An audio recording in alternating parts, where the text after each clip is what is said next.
এই যে কিছুদিন ধরে আপনারা যারা মোটামুটি ইউটিউব অথবা ফেসবুকের সাথে পরিচয় আছে, এরা দেখবেন এই যে মানবাধিকার আন্দোলন নিয়ে, নারী পুরুষ সমান অধিকার নিয়ে যারা কাজ করে, এরা কতটা নারী লিপ্স এবং নারীদের উপর তারা কতটা কি বলবো লোলুপ দৃষ্টি তারা রাখে, এটা আপনারা এই কিছুদিন আগে যারা ইউটিউব ফেসবুকে দেখছেন, ওনার নামটা হলো জেফ্রি এপস্টাইন, নামটা শুনছেন না অনেকে, ইতিমধ্যে অনেকে শোনার কথা।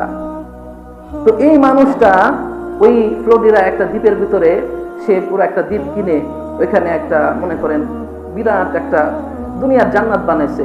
তো ওইখানে বিলিয়নার মিলিয়নার তাদেরকে দাওয়াত দেয়, দাওয়াত দিয়ে তাদের মনোরঞ্জনের জন্য কি রাখে একটু সংক্ষিপ্ত ভাবে বলে দিচ্ছি। ওইখানে মনোরঞ্জনের জন্য 12 বছর 13 বছর 14 বছরের কিশোরী নারীদেরকে রাখে। এরা এদের সাথে অবাধ যৌনাচার করে।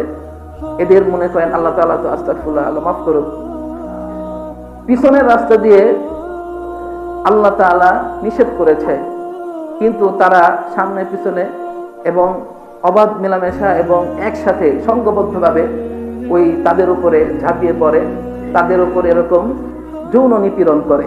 এবং এই যৌন নিপীড়নের দ্বারা তাদের যে বাচ্চা হয়, এই বাচ্চাগুলোকে পেট থেকে ফেরে এদেরকে স্যুপ বানায়া তারপর তারা ভক্ষণ করে।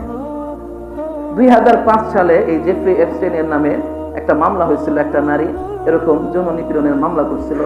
তো তাকে যখন ধরা হয়েছে 19 মাস তাকে এরকম জেলখানায় রাখা হয়েছিল, কিন্তু রাজকীয় হালতে রাখা হয়েছে। তো ওই লোক, এই যে বলেন বর্তমানে আমরা যাদেরকে খুব নামি দামি এবং ভালো মানুষ হিসেবে চিনি, billionaire Bill Gates, Elon Musk, Donald Trump, এরকম আরো অনেক বড় বড় যারা, এদেরকে তার ওই রেস্টুরেন্ট বলেন, রেস্তোরাঁ বলেন, ওখানে ইনভাইট করতেন। তো ওইখানে ইনভাইট করে সে তার এই মনোরঞ্জনের জন্য এক একটা, মনে করেন যে আমরা ব্রয়লার মুরগি পালি না, ব্রয়লার মুরগির জন্য এক একটা খামার থাকে, তো এরকম তারাও এর মেয়েদেরকে এইভাবে রাখতো। তো যাকে যার পছন্দ হইতো তার সাথেই এরকম খারাপ কাজ করতো, এবং এদেরকে এক পর্যায়ে জবাই দিয়া এদের গোস্ত পর্যন্ত পুড়ে খাইতো। এইগুলো ওই এপস্টাইন সে এরকম সিসি ক্যামেরার মাধ্যমে এগুলো রেকর্ড করছে। এটা তো মনে করেন 100 ভাগের 20 থেকে 25%। যদি 100 ভাগে যদি ফাঁস হয়ে যেত, তাহলে এরকম কত বড় বড় রাজব গোয়ালরা এরকম সামনে আসতো, এটা কল্পনার অতীত।